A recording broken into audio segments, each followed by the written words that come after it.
you guys, and welcome back. In this video, I am going to be discussing and addressing part of a comment that I received on this channel. And I'm going to do it like I did the Black MGTOW Confesses video, to where I break it up into the content and where I actually give my commentary on the information that I present to you.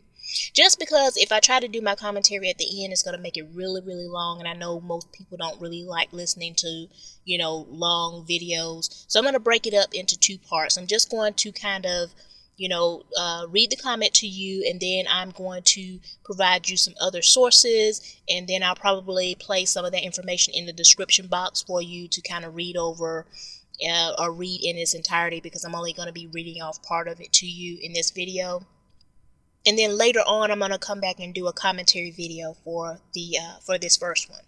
Okay, and I'm only going to read you part of this comment because it's a fairly long comment. So I'm going to only read you the part that I'm going to be addressing.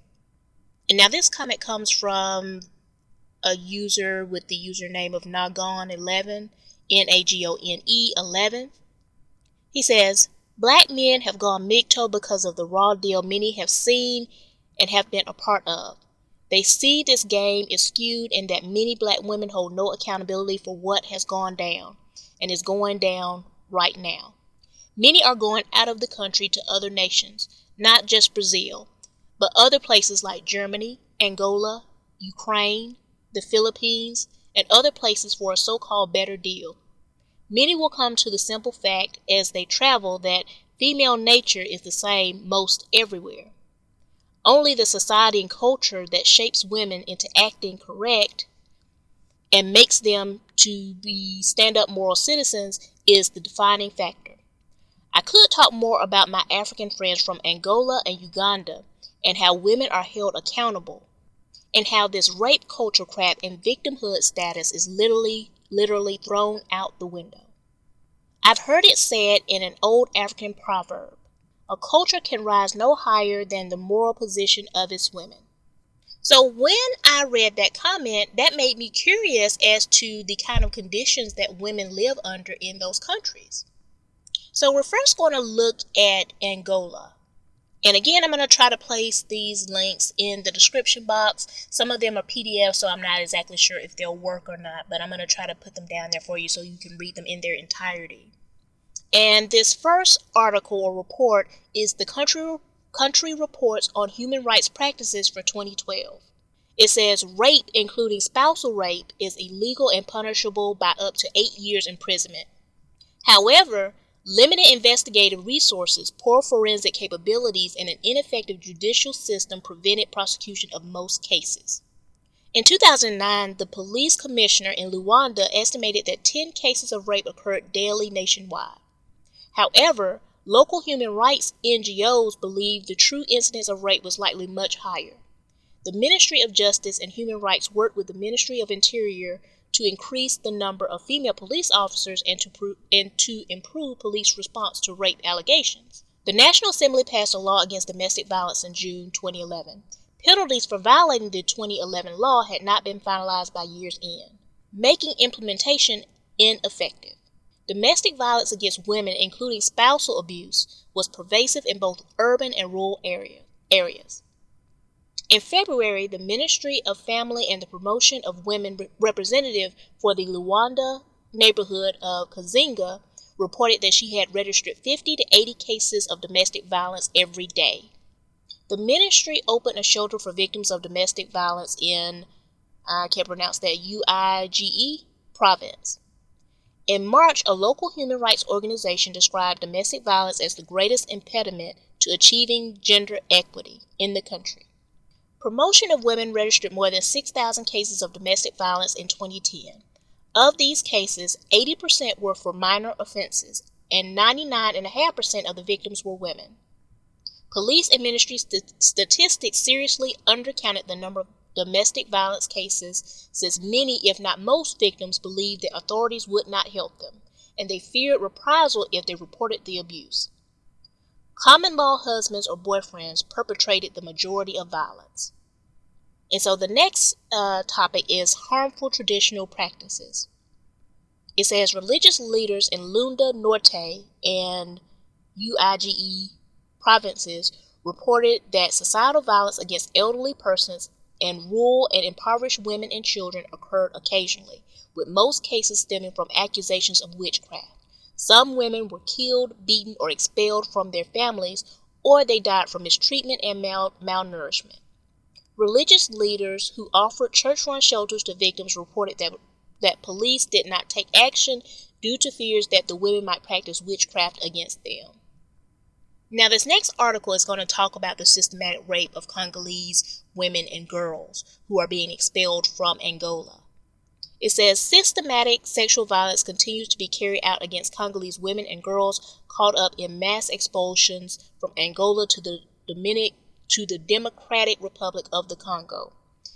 Community leaders recorded 182 reported rapes in 7 villages along the border in January alone, while a UN assessment mission confirmed 1,357 reported rape cases in one village in a 6 to 8 month period last year.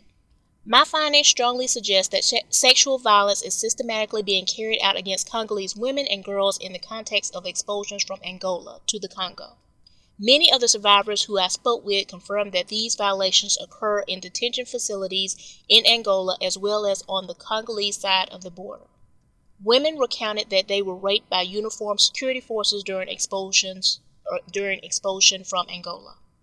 The rapes first came to light last November when a report by the UN Children's Agency UNICEF, seen by Reuters, said that more than 650 people had suffered sexual violence during expulsions from Angola to Congo in the previous 2 months.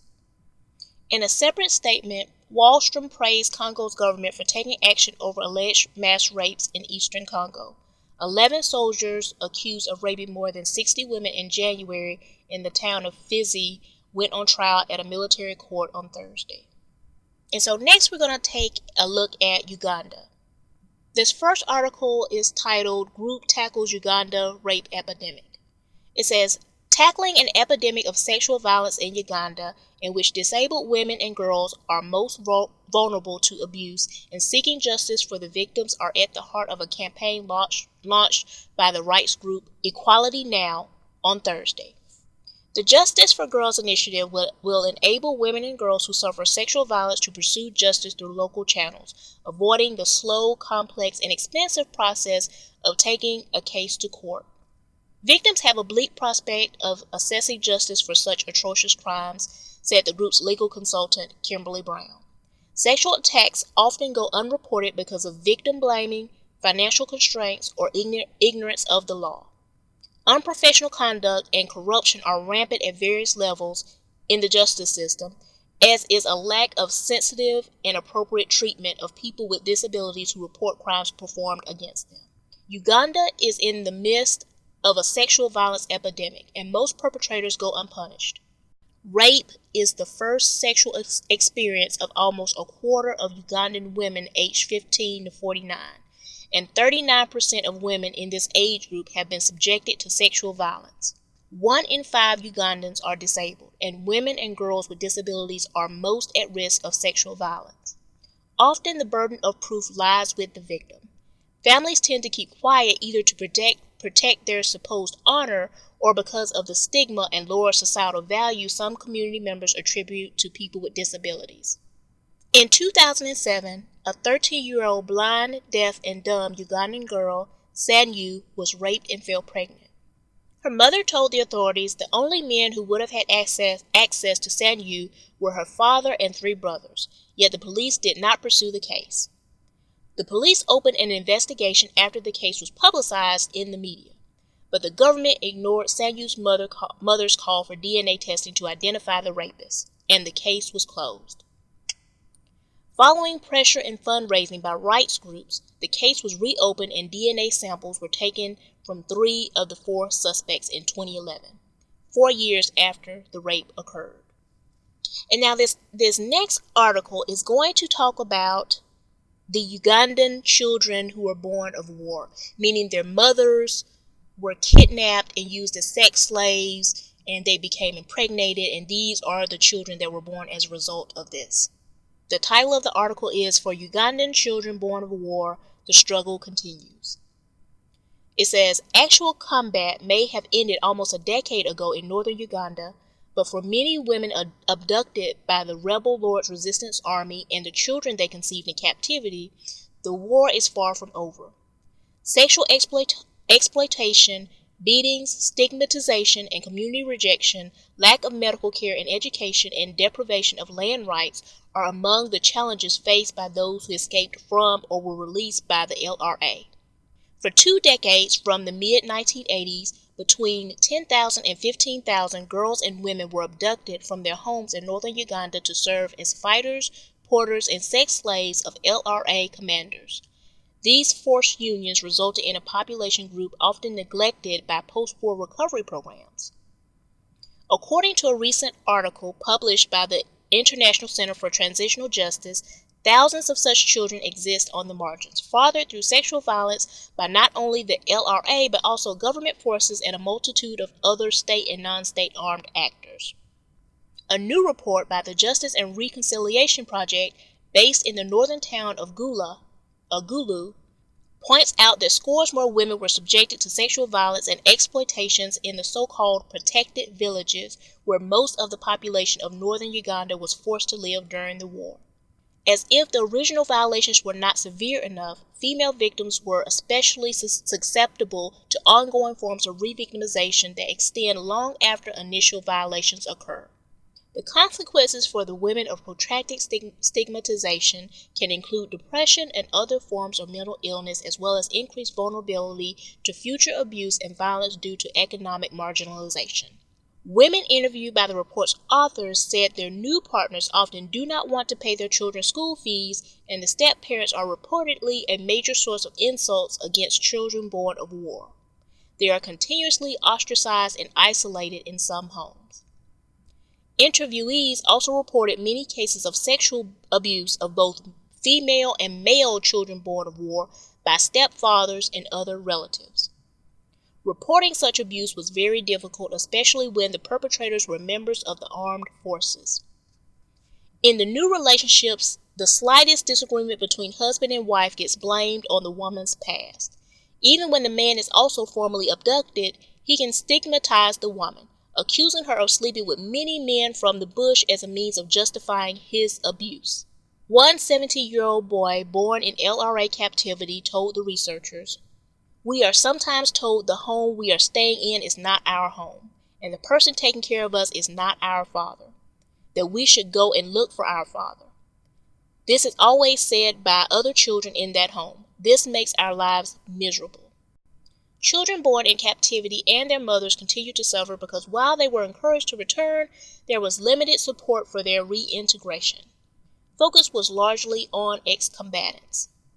There have been little or no specific interventions targeting surviving children and mothers. The ICTJ article noted that while rebels who surrendered were awarded reinsertion packages of basic household items by the government, there were no additional allowances for those with children born in captivity. This trend continues today, with many governmental and non-governmental programs recognizing formerly abducted persons as a special category for assistance, but not children born of war.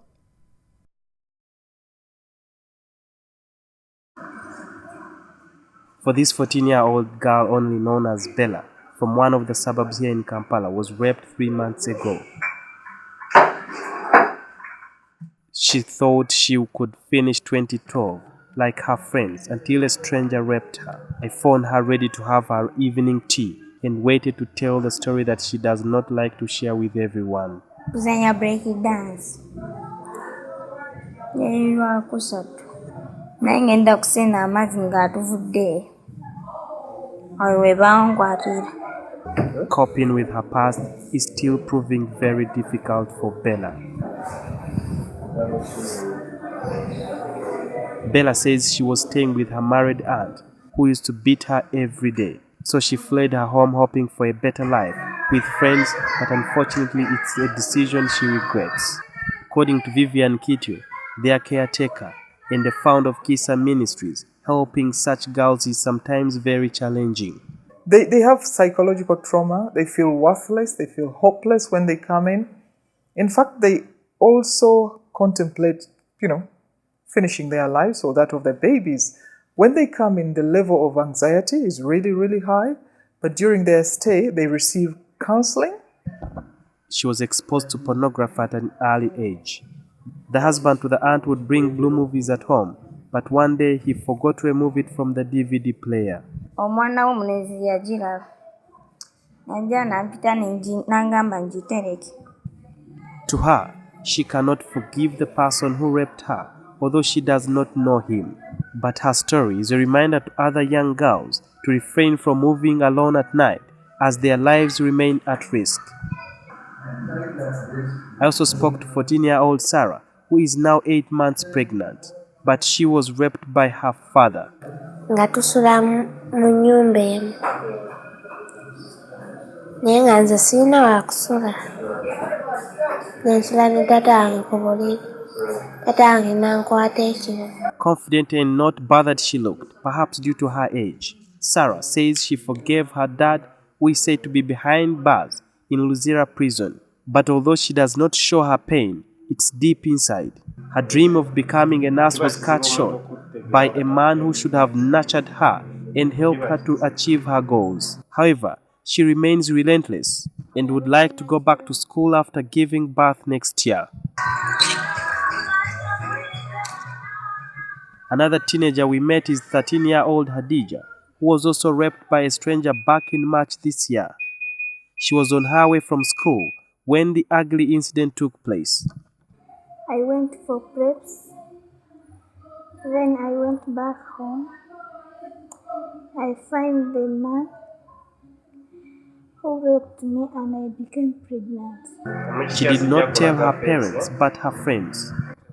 As a result of fearing to approach her parents, it gave the man who raped her enough time to escape. I know him, but I don't know his name. Due to their young age, doctors say such girls hardly experience a natural birth. But it's not their worry, just yet as they focus on what they are about to go through, yet another hurdle in what has been an emotionally painful journey. The future of these girls remain at stake for their future. The future of these girls remain at stake, for it is very hard for them to relieve themselves of the trauma and the bad feeling because of what happened. But critics say that for them to feel better, and many others who are prone to the same kind of problem, it needs not only the law, but the collective effort from the society. Sudil Biarhanga, NTV.